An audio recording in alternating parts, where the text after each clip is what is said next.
Bio plus میں خوش آمدید۔ سائنس کی دنیا سے باخبر رہنے کے لیے ہمارے ساتھ جڑے رہیے اور ہمارے چینل کو سبسکرائب کریں تاکہ آپ سائنس کی حیران کن حقیقتوں سے کبھی دور نہ ہوں۔ تو آج ہم جس کتاب کا گہرائی سے جائزہ لے رہے ہیں وہ ہے رچرڈ ڈاکنز کی کلائمبنگ ماؤنٹ امپروبیبل۔ جی، اور یہ کتاب ایک بہت بڑے سوال کا جواب دینے کی کوشش کرتی ہے۔ کون سا سوال؟ یہی کہ فطرت میں جو انتہائی پیچیدہ چیزیں ہیں، جیسے ہماری آنکھ ہے یا پرندوں کے پر، ہاں، جو اتنی مکمل لگتی ہیں کہ لگتا ہے کسی نے انہیں بنایا ہے۔ بالکل۔ تو آج ہم اسی بنانے کے فریب کو سمجھنے کی کوشش کریں گے، جیسا کہ ڈاکنز کہتا ہے۔ اور اس کے لیے وہ ایک پہاڑ کی مثال استعمال کرتا ہے نا؟ جی، ایک بہت طاقتور استعارہ۔ وہ کہتا ہے کہ زندگی کی یہ پیچیدہ شکلیں ایک بہت اونچے پہاڑ کی چوٹی کی طرح ہیں۔ لیکن اس پہاڑ پر چڑھنا آسان نہیں۔ آسان؟ ایک طرف سے تو بالکل ناممکن ہے۔ ایک سیدھی ہموار چٹان، اسی کو وہ ماؤنٹ امپروبیبل کہتا ہے۔ یعنی ناممکنات کا پہاڑ؟ بالکل۔ تو آج کی ہماری گفتگو اسی پہاڑ پر چڑھنے کا راستہ تلاش کرنے کے بارے میں ہے۔ ہم کتاب کے پہلے حصے facing the illusion of design پر توجہ دیں گے، خاص طور پر پہلے 2 ابواب پر۔ چلیں پھر اس پہاڑ کے دامن سے شروع کرتے ہیں۔ ڈاکنز اپنی بات شروع کرتا ہے یہ کہہ کر کہ دنیا میں چیزیں 3 طرح کی ہوتی ہیں۔ جی، ایک وہ جو واقعی ڈیزائن کی گئی ہیں، دوسری جو محض حادثہ ہیں، اور پھر ایک تیسری قسم۔ تو پہلے ان 2 کو واضح کرتے ہیں، ڈیزائن اور حادثے میں کیا فرق ہے؟ ڈاکنز اس کے لیے ایک بہت اچھی مثال دیتا ہے، ماؤنٹ رشمور کی۔ اچھا، امریکہ میں جو پہاڑ ہے جس پر صدور کے چہرے بنے ہیں؟ جی وہی۔ اب دیکھیں، کوئی بھی اسے دیکھے گا تو فوراً کہے گا کہ یہ ڈیزائن ہے۔ ظاہر ہے یہ حادثاتی طور پر تو نہیں بن سکتا نا؟ بالکل نہیں۔ اس کی پروبیبلٹی یعنی امکان تقریباً 0 ہے۔ دوسری طرف اگر آپ کو کوئی ایسی چٹان ملے جس کی شکل تھوڑی بہت کسی جانور سے ملتی ہو، ہاں، اکثر بادلوں میں بھی شکلیں نظر آ جاتی ہیں۔ وہی بات ہے، تو وہ محض ایک حادثہ ہے، ہوا اور پانی کا نتیجہ۔ ٹھیک ہے، یعنی ایک طرف مکمل مقصدیت اور دوسری طرف بالکل بے ترتیب پن۔ یہ تو سمجھ میں آتا ہے۔ جی، لیکن فطرت کی پیچیدہ چیزیں جیسے ایک آنکھ، وہ ان دونوں میں سے کس خانے میں آتی ہیں؟ اور یہی سب سے اہم سوال ہے۔ یہیں پر ڈاکنز بحث کا رخ موڑ دیتا ہے۔ کیسے؟ وہ کہتا ہے کہ ہم ایک غلط دوراہے پر کھڑے ہیں۔ ہم سمجھتے ہیں کہ یا تو کوئی چیز ڈیزائن کی گئی ہے یا پھر وہ ایک حادثہ ہے۔ جبکہ ایک تیسرا راستہ بھی ہے۔ ایک تیسرا بہت بڑا راستہ ہے۔ وہ ایسی چیزوں کو ڈیزائن نما یا ڈیزائنوئڈ کہتا ہے۔ ڈیزائن نما مطلب دکھنے میں ڈیزائن جیسی؟ بالکل۔ ان میں پیچیدگی ہے، مقصدیت ہے، لیکن انہیں کسی نے بنایا نہیں ہے۔ یہ تو بہت بڑا دعویٰ ہے۔ اگر آنکھ جیسی چیز ڈیزائن نہیں ہے اور حادثہ بھی نہیں تو پھر وہ کیا ہے؟ اسی کو سمجھانے کے لیے ڈاکنز ایک بہترین مثال دیتا ہے۔ اچھا؟ مکڑی کے جالے کی۔ مکڑی کا جالا؟ وہ تو ہم اکثر نظر انداز کر دیتے ہیں۔ جی، لیکن وہ انجینئرنگ کا ایک شاہکار ہے، اور وہ اس تیسرے راستے یعنی تدریجی ارتقاء کو سمجھنے کے لیے ایک بہترین ماڈل ہے۔ اچھا، اور یہ مکڑی کی شکار کی حکمت عملی کا حصہ ہے جسے بیٹھو اور انتظار کرو کہتے ہیں؟ بالکل۔ دوسرے شکاریوں کی طرح بھاگ دوڑ کر توانائی ضائع کرنے کے بجائے مکڑی ایک جال بچھا کر توانائی بچاتی ہے۔ یہ تو بہت مؤثر حکمت عملی لگتی ہے نا؟ انتہائی مؤثر، لیکن اس کی کامیابی کا سارا انحصار جالے کے معیار پر ہے۔ اور جالا بنتا ہے ریشم سے؟ جی، اور مکڑی کا ریشم اپنے آپ میں ایک عجوبہ ہے۔ اس میں 2 ایسی خصوصیات ایک ساتھ ہیں جو عام طور پر ایک دوسرے کی ضد ہوتی ہیں۔ وہ کیا ہے؟ لچک اور چپچپاہٹ۔ یہ دلچسپ ہے۔ لچک کیوں ضروری ہے؟ آپ تصور کریں کہ ایک کیڑا تیزی سے اڑتا ہوا آ رہا ہے، اس میں ایک مومنٹم ہے۔ اگر جالا سخت ہوگا تو وہ ٹکر سے ٹوٹ جائے گا، شیشے کی طرح۔ بالکل۔ تو جالے میں لچک ہونی چاہیے تاکہ وہ کیڑے کی توانائی کو جذب کر سکے، اسے روک سکے اور خود نہ ٹوٹے۔ اور چپچپاہٹ تو ظاہر ہے شکار کو پھنسانے کے لیے۔ جی، لیکن یہاں بھی ایک توازن چاہیے۔ اگر ریشم بہت زیادہ چپچپا ہو تو مکڑی خود پھنس سکتی ہے۔ صحیح۔ تو قدرت نے اس میں ایک بہترین توازن پیدا کیا ہے۔ لاکھوں سالوں میں۔ اور ڈاکنز اس بات پر بہت زور دیتا ہے کہ یہ ریشم مکڑی کے لیے بہت قیمتی ہے، اسے بنانے میں بہت توانائی لگتی ہے۔ تو ارتقاء نے ایسی مکڑیوں کو پروان چڑھایا جو کم سے کم ریشم استعمال کر کے سب سے مؤثر جالا بنا سکیں۔ بالکل، وسائل کا بہترین استعمال۔ یہ تو سمجھ آ گیا کہ ریشم ایک کمال کی چیز ہے، لیکن اس سے جالا بنانے کا عمل، کیا وہ بھی اتنا ہی متاثر کن ہے؟ وہ اس سے بھی زیادہ متاثر کن ہے، کیونکہ وہ ہمیں قدم بقدم ارتقاء کا عمل دکھاتا ہے۔ جالا ایک ہی جھٹکے میں نہیں بن جاتا۔ اس کے بھی مراحل ہیں؟ جی، سب سے پہلا اور سب سے مشکل مرحلہ ہے پہلا دھاگا ایک جگہ سے دوسری جگہ پہنچانا۔ وہ مکڑی کیسے کرتی ہوگی؟ چھلانگ تو نہیں لگا سکتی؟ نہیں، وہ ہوا کا انتظار کرتی ہے۔ وہ ریشم کا ایک ہلکا سا دھاگا ہوا میں چھوڑتی ہے اور ہوا اسے ایک پتنگ کی طرح اڑا کر کہیں اور جوڑ دیتی ہے۔ کمال ہے، یعنی وہ ماحول کا استعمال کرتی ہے ایک پل بنانے کے لیے؟ جی، یہ بنیاد پڑ گئی۔ اس کے بعد وہ اس پل پر چل کر اسے مضبوط کرتی ہے، پھر بیچ سے نیچے ایک اور دھاگا لٹکا کر ایک وائے شکل کا فریم بناتی ہے۔ اچھا، یہ جالے کا بنیادی ڈھانچہ بن گیا۔ درست۔ پھر اس مرکز سے باہر کی طرف شعاؤں کی طرح دھاگے پھیلاتی ہیں، جیسے سائیکل کا پہیہ ہوتا ہے۔ اور یہ سارے دھاگے چپچپے نہیں ہوتے؟ نہیں، بالکل نہیں، یہ مکڑی کے چلنے پھرنے کے راستے ہیں۔ اچھا، تو ابھی تک شکار پکڑنے والا حصہ تو بنا ہی نہیں؟ ابھی نہیں، اب آتا ہے آخری اور سب سے ذہین مرحلہ۔ مکڑی مرکز سے باہر کی طرف ایک عارضی غیر چپچپا سرپل بناتی ہے۔ عارضی؟ وہ کیوں؟ صرف پیمائش کے لیے۔ جب وہ کنارے تک پہنچ جاتی ہے تو وہ واپس اندر کی طرف آنا شروع کرتی ہے، اور اس بار وہ انتہائی چپچپا اور لچکدار ریشم استعمال کرتی ہے۔ اور اس عارضی دھاگے کا کیا کرتی ہے؟ وہ اس نئے چپچپے دھاگے کو بنتی جاتی ہے اور اپنے پچھلے عارضی دھاگے کو کھاتی جاتی ہے۔ ایک منٹ، وہ اسے کھا جاتی ہے؟ کیوں بھلا؟ تاکہ قیمتی پروٹین ضائع نہ ہو۔ یادیں ہم نے بات کی تھی کہ ریشم بنانا ایک مہنگا سودا ہے۔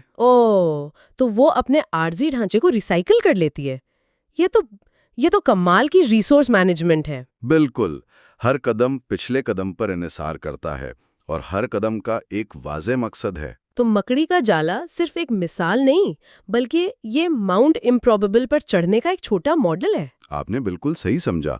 ہر دھاگا اس پہاڑ پر ایک قدم کے برابر ہے۔ ہر مرحلہ ایک چھوٹا قابل عمل قدم ہے جو خود اپنی جگہ پر فائدہ مند ہے۔ جی، شاید شروع میں صرف ایک دھاگے کا پل بنانا ہی مکڑی کے لیے کسی طرح فائدہ مند ہوگا۔ لاکھوں سالوں میں یہ چھوٹے چھوٹے فائدے جمع ہو کر اس پیچیدہ جالے کی شکل اختیار کر گئے۔ اور یہ اس خیال کو مکمل طور پر رد کرتا ہے کہ کوئی پیچیدہ چیز اچانک ایک ہی جھٹکے میں وجود میں آ سکتی ہے۔ بالکل۔ اس کا مطلب یہ ہوا کہ ارتقاء بڑی چھلانگیں نہیں لگاتا۔ کتاب میں مائکرو میوٹیشنز کے تصور کو بھی چیلنج کیا گیا ہے۔ جی، یعنی بڑی اور اچانک تبدیلیاں۔ یہ خیال مسئلہ کیوں ہے؟ کیوں کسی جانور کے اچانک مکمل پر نہیں اگ سکتے؟ یہ تو فائدہ مند ہونا چاہیے نا؟ یہ ایک بہت اہم سوال ہے۔ وجہ یہ ہے کہ ایک جاندار ایک انتہائی پیچیدہ مشین کی طرح ہے۔ اگر آپ ایک چلتی ہوئی کار کے انجن میں اچانک ایک نیا بڑا پرزہ ڈال دیں تو کیا ہوگا؟ انجن خراب ہو جائے گا۔ زیادہ امکان یہی ہے۔ اسی طرح اگر کسی جانور میں اچانک ایک مکمل پر آ جائے تو اس کے پٹھے، ہڈیاں، اعصابی نظام سب اس کے لیے تیار نہیں ہوں گے۔ وہ فائدہ مند ہونے کے بجائے ایک بوجھ بن جائے گا۔ لیکن ایک منٹ، اگر بڑی چھلانگیں ممکن نہیں اور ہر تبدیلی چھوٹی اور بے ترتیب ہے تو اس سے آنکھ جیسی بامقصد چیز کیسے بن سکتی ہے؟ یہ ایک بہت عام اور اہم غلط فہمی ہے۔ لوگ اکثر کہتے ہیں کہ یہ تو ایسا ہی ہے جیسے کوئی طوفان کباڑ خانے سے گزرے اور ایک ہوائی جہاز خود بخود بن جائے۔ جی، اور اس کا جواب ڈاکنز کے مجموعی انتخاب یا کیومولیٹو سلیکشن کے تصور میں ہے۔ یہاں دو الگ الگ عمل کام کر رہے ہیں۔ اچھا۔ پہلا حصہ بے ترتیب ہے، جو کہ میوٹیشنز ہیں، جینیاتی کوڈ میں چھوٹی چھوٹی تبدیلیاں۔ لیکن دوسرا حصہ جو کہ قدرتی انتخاب ہے، وہ بالکل بھی بے ترتیب نہیں ہے۔ وہ منظم ہے۔ انتہائی منظم ہے۔ قدرتی انتخاب ان لاکھوں بے ترتیب تبدیلیوں میں سے صرف ان کو چنتا ہے جو جاندار کو زندہ رہنے میں ذرا سی بھی مدد دیتی ہیں۔ اسے تھوڑا اور آسان کرتے ہیں، اس کی کوئی مثال ہے؟ اسے ایسے سمجھیں جیسے آپ اندھیرے میں کوئی لفظ ٹائپ کر رہے ہیں۔ اگر آپ ایک ہی بار میں پورا جملہ صحیح ٹائپ کرنے کی کوشش کریں تو شاید کبھی نہ کر پائیں۔ صحیح۔ لیکن فرض کریں کہ ایک نظام ہے جو آپ کے ٹائپ کیے ہوئے ہر صحیح حرف کو محفوظ کر لیتا ہے۔ آپ بے ترتیبی سے بٹن دباتے ہیں، لیکن جیسے ہی کوئی حرف اپنی صحیح جگہ پر آتا ہے وہ لاک ہو جاتا ہے۔ اچھا، تو پھر آپ باقی حروف کے لیے کوشش کرتے ہیں؟ بالکل۔ اس طرح آہستہ آہستہ ایک ایک حرف کر کے آخر میں ایک مکمل اور بامانی جملہ بن جائے گا۔ واہ، یہ بہت اچھی وضاحت ہے۔ تو میوٹیشنز وہ بے ترتیب بٹن دبانا ہے، اور قدرتی انتخاب وہ نظام ہے جو ہر صحیح حرف کو محفوظ کر لیتا ہے۔ آپ نے بالکل ٹھیک پکڑا۔ جو چیز ہمیں ایک ناممکن چھلانگ لگتی ہے وہ دراصل لاکھوں چھوٹے کامیاب قدموں کا نتیجہ ہے۔ تو یہی ماؤنٹ امپروبیبل پر چڑھنے کا راستہ ہے؟ جی، زندگی اس پہاڑ کی سیدھی چٹان پر نہیں چڑھتی، وہ پہاڑ کے پیچھے موجود ایک لمبی گھومتی ہوئی اور آسان ڈھلان پر آہستہ آہستہ چڑھتی ہے۔ ہر قدم ایک چھوٹی سی میوٹیشن ہے جسے قدرتی انتخاب نے بچا لیا کیونکہ وہ بقا کے لیے تھوڑا سا بہتر تھا۔ تو اگر ہم آج کی پوری گفتگو کو سمیٹے تو پہلا اور سب سے بڑا نقطہ تو یہی ہوا کہ ہمیں سوچ کا زاویہ بدلنا ہے۔ بالکل، ڈیزائن اور حادثے کے دو خانوں سے باہر نکل کر دیکھنا ہے، اور ڈیزائن نما چیزوں کے اس تیسرے راستے کو سمجھنا ہے جو کہ قدرتی انتخاب ہے۔ دوسرا کلیدی نقطہ یہ ہے کہ مکڑی کا جالا اس عمل کا ایک جیتا جاگتا ثبوت ہے۔ یہ ہمیں دکھاتا ہے کہ کس طرح ایک پیچیدہ ساخت مرحلہ وار طریقے سے بنتی ہے۔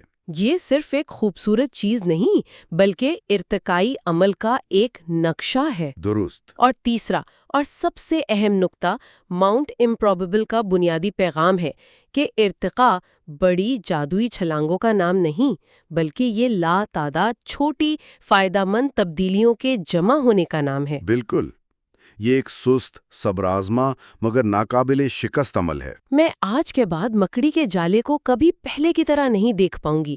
پہلے یہ صرف ایک جالا تھا، اب یہ ماؤنٹ امپروبیبل پر چڑھنے کی ایک پوری کہانی ہے۔ تو آج ہم نے ڈیزائن کے فریب اور تدریجی ارتقاء کے بنیادی تصور کو سمجھا ہے۔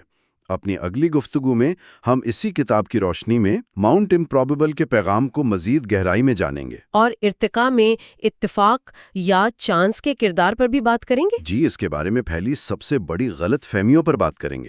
اور جاتے جاتے سامعین کے لیے ایک آخری سوچ، اگر مکڑی کا ایک معمولی جالا بھی ماؤنٹ امپروبیبل کی ایک چوٹی ہے جسے فطرت نے مرحلہ وار طریقے سے سر کیا، تو ہمارے ارد گرد فطرت کے ایسے اور کتنے روزمرہ کے عجوبے ہوں گے جن کے پیچھے چھپے ہوئے قابل تسخیر راستوں کے بارے میں ہم نے کبھی سوچا بھی نہیں۔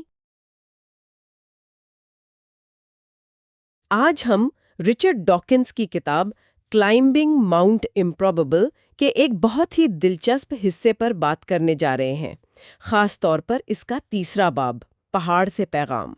جی، اور یہ کتاب ایک بہت بنیادی سوال کا جواب دینے کی کوشش کرتی ہے جو شاید ڈارون کے نظریے پر سب سے بڑا اعتراض بھی رہا ہے۔ اور وہ سوال کیا ہے؟ یہی کہ فطرت میں آنکھ جیسی ناقابل یقین حد تک پیچیدہ چیزیں آخر بنتی کیسے ہیں؟ صحیح، جو اتفاق سے بنتی ہوئی نظر نہیں آتی۔ تو آج ہم اسی معمے کو سمجھنے کی کوشش کریں گے اور ڈاکنز کا جو استعارہ ہے وہ ہماری رہنمائی کرے گا۔ اور یہ ایک بہت ہی شاندار استعارہ ہے۔ ڈاکنز کہتے ہیں کہ حیاتیاتی پیچیدگی کو ایک بہت اونچے پہاڑ کی طرح سمجھیں۔ اس کا نام ہے ماؤنٹ امپروبیبل، یعنی ناممکن پہاڑ۔ بالکل، اس پہاڑ کی چوٹی پر سمجھیں ایک مکمل کام کرتی ہوئی آنکھ ہے یا ایک پرندہ ہے۔ اگر آپ اس پہاڑ کو سامنے سے دیکھیں تو وہ ایک بالکل سیدھی کھڑی چٹان نظر آتی ہے جس پر چڑھنا ناممکن ہے۔ جی، ناممکن ہے۔ یہ اس خیال کو ظاہر کرتا ہے کہ کوئی بھی پیچیدہ چیز ایک ہی جست میں اچانک نہیں بن سکتی۔ مطلب یہ کہنا کہ ایک ہی نسل میں بغیر آنکھوں والے جانور سے کیمرے جیسی آنکھ والا جانور پیدا ہو گیا، یہ تو واقعی ناممکن لگتا ہے۔ کوئی بھی اس سیدھی چٹان پر تو نہیں چڑھ سکتا۔ تو پھر ارتقاء یہ سفر کیسے طے کرتا ہے؟ یہی تو اس استعارے کی خوبصورتی ہے۔ ڈاکنز کہتے ہیں کہ اگر آپ پہاڑ کے پیچھے جائیں تو وہاں وہ سیدھی چٹان نہیں ہے، وہاں ایک بہت لمبا، گھماؤدار اور ہلکی ڈھلوان والا راستہ ہے۔ اچھا، یہ راستہ لاکھوں سالوں پر پھیلا ہوا ہے، اور ارتقاء اسی نرم ڈھلوان پر بہت چھوٹے چھوٹے انچ با انچ قدم اٹھا کر اوپر چڑھتا ہے۔ تو ہر قدم اتنا چھوٹا ہے کہ وہ ممکن لگتا ہے۔ بالکل، لیکن لاکھوں سالوں میں ان چھوٹے قدموں کا جو مجموعہ ہے وہ آپ کو اس ناممکن نظر آنے والی چوٹی تک پہنچا دیتا ہے۔ ٹھیک ہے، تو راستہ تدریجی ہے، کوئی سیدھی چھلانگ نہیں۔ لیکن یہیں پر سب سے بڑی غلط فہمی بھی تو پیدا ہوتی ہے نا؟ جی ہاں، طیارہ بنا دے۔ جی بالکل، یہی مثال دی جاتی ہے۔ اور یہ ڈارونزم کی سب سے بڑی اور شاید سب سے زیادہ نقصان دہ غلط تشریح ہے۔ دیکھیں، ڈاکنز اس پر بہت زور دیتے ہیں۔ وہ کہتے ہیں کہ ڈارون کے نظریے کے 2 حصے ہیں اور ان میں فرق کرنا بہت ضروری ہے۔ اچھا؟ پہلا حصہ وہ واقعی اتفاقی ہے، اسے ہم کہتے ہیں بے ترتیب میوٹیشنز۔ یہ جانداروں کے جینز میں ہونے والی بے ترتیب تبدیلیاں ہیں، یہ سمجھیں کہ خام مال ہے۔ ٹھیک ہے۔ لیکن دوسرا حصہ جو اس پورے عمل کو ایک سمت دیتا ہے وہ بالکل بھی اتفاقی نہیں ہے، وہ ہے غیر بے ترتیب قدرتی انتخاب۔ اسے تھوڑا اور واضح کریں، یہ غیر بے ترتیب انتخاب سے کیا مراد ہے؟ اسے آپ ایک چھلنی کی طرح سمجھیں۔ میوٹیشنز ہر طرح کے بے ترتیب پتھر پیدا کرتی ہیں، بڑے چھوٹے عجیب شکلوں والے۔ صحیح۔ لیکن قدرتی انتخاب کی چھلنی صرف ان تبدیلیوں کو، یعنی ان پتھروں کو اگلی نسل میں جانے دیتی ہے جو بقا کے لیے فائدہ مند ہوں۔ اچھا، تو جو تبدیلیاں نقصان دہ ہیں وہ چھلنی میں ہی رہ جاتی ہیں؟ وہ چھلنی میں اٹک کر ضائع ہو جاتی ہیں۔ جو غیر ضروری ہیں وہ بھی اکثر آگے نہیں بڑھ پاتی ہیں، تو وقت کے ساتھ ساتھ صرف فائدہ مند تبدیلیاں ہی جمع ہوتی جاتی ہیں۔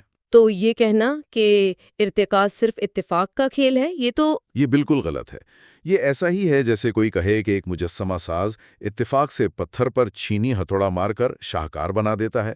نہیں، وہ انتخاب کرتا ہے کہ کون سا پتھر رکھنا ہے اور کون سا ہٹانا ہے۔ قدرتی انتخاب بھی یہی کرتا ہے۔ یعنی اتفاق صرف آپشنز پیدا کرتا ہے، لیکن انتخاب کا عمل انتہائی منظم اور غیر بے ترتیب ہے۔ یہ ایک بہت اہم نقطہ ہے۔ تو اگر ہم پہاڑ والے استعارے پر واپس آئیں، اس نرم ڈھلان پر چڑھنے کے اصول کیا ہے؟ ڈاکنز کے مطابق اس پہاڑ کا پیغام کیا ہے؟ ڈاکنز اس پیغام کو 3 بنیادی اصولوں میں تقسیم کرتے ہیں۔ پہلا اور سب سے اہم اصول یہ ہے کہ منظم پیچیدگی میں کوئی اچانک بڑی چھلانگ نہیں لگائی جا سکتی۔ یعنی ہر قدم پچھلے قدم سے جڑا ہونا چاہیے؟ بالکل، آپ ایک سادہ سے روشنی محسوس کرنے والے خلیے سے سیدھا آدھی بنی ہوئی آنکھ پر نہیں پہنچ سکتے۔ ہر درمیانی مرحلے کا خود اس جاندار کے لیے کسی نہ کسی طرح کارآمد ہونا لازمی ہے۔ ایک منٹ، یہ بات بہت اہم ہے، ہر درمیانی مرحلے کا کارآمد ہونا۔ لیکن پہلا قدم کیسے اٹھایا جاتا ہے؟ مطلب ایک ایسی جلد جو روشنی بالکل محسوس نہیں کرتی، اس سے ایک ایسے حصے تک کا سفر کیسے شروع ہوتا ہے جو تھوڑی سی روشنی محسوس کر سکے؟ وہ پہلا چھوٹا سا قدم خود کیسے فائدہ مند ہو سکتا ہے؟ بہترین سوال ہے۔ فرض کریں ایک جاندار ہے جس کی جلد پر کچھ خلیے ہیں جو دوسرے خلیوں کے مقابلے میں روشنی کے لیے تھوڑے زیادہ حساس ہیں۔ یہ کوئی بہت بڑی بات نہیں، شاید ایک معمولی سی کیمیائی تبدیلی کی وجہ سے۔ ٹھیک ہے۔ لیکن اس معمولی سی حساسیت کا بھی فائدہ ہو سکتا ہے۔ مثلا یہ جانور یہ محسوس کر سکتا ہے کہ اوپر کسی شکاری کا سایہ پڑا ہے اور وہ فوراً چھپ سکتا ہے۔ اچھا، یا شاید دن اور رات میں فرق کر سکتا ہو؟ جی بالکل، یہ ایک بہت چھوٹا فائدہ ہے، لیکن بقا کے کھیل میں چھوٹے فائدے بھی بہت بڑی جیت کا باعث بن سکتے ہیں۔ بس یہی وہ پہلا قدم ہے جس پر ارتقاء آگے بڑھ سکتا ہے۔ اچھا، تو ہر قدم چاہے کتنا ہی چھوٹا کیوں نہ ہو، اسے موجودہ حالت سے تھوڑا سا بہتر ہونا چاہیے۔ اس کا مطلب تو یہ ہوا کہ ارتقاء کبھی بھی 2 قدم پیچھے 1 قدم آگے والی حکمت عملی نہیں اپنا سکتا۔ بالکل نہیں۔ کا کتنا ہی بڑا فائدہ کیوں نہ ہو۔ آپ نے بالکل ٹھیک سمجھا، اور یہی دوسرا اصول ہے۔ ارتقاء بہتر ہونے کے لیے پیچھے نہیں ہٹ سکتا۔ کوئی بھی جانور ارتقائی عمل میں عارضی طور پر کمزور یا بدتر حالت میں نہیں جا سکتا، اس امید پر کہ اس کی آنے والی نسلوں کو کوئی بہت بڑا فائدہ ملے گا، کیونکہ قدرتی انتخاب کے پاس مستقبل کا کوئی منصوبہ نہیں ہوتا۔ کوئی منصوبہ نہیں ہوتا، اس کی نظر صرف اس پر ہوتی ہے کہ ابھی اسی ماحول میں کیا چیز زندہ رہنے میں مدد دے رہی ہے۔ ہر تبدیلی کو موجودہ نسل کے لیے فائدہ مند ہونا چاہیے۔ جیسا کہ کتاب میں کہا گیا ہے، کوئی بھی جانور صرف اس لیے زندہ نہیں رہا کہ وہ کسی بہتر چیز کے ارتقائی راستے پر تھا۔ اسے ہر قدم پر اپنی بقا کی جنگ خود لڑنی پڑی۔ جی بالکل۔ یہ تو ایک بہت ہی بے رحم اور فوری نتائج پر مبنی عمل لگتا ہے، کوئی لمبی چوڑی منصوبہ بندی نہیں۔ اب تیسرے اصول کی بات کرتے ہیں۔ مجھے یہ خاص طور پر دلچسپ لگتا ہے کیونکہ یہ ہمارے ذہن میں موجود کمال یا پرفیکٹ ڈیزائن کے تصور کو چیلنج کرتا ہے۔ جی، تیسرا اصول یہ ہے کہ ارتقائی مسائل کے کئی حل موجود ہیں۔ فطرت میں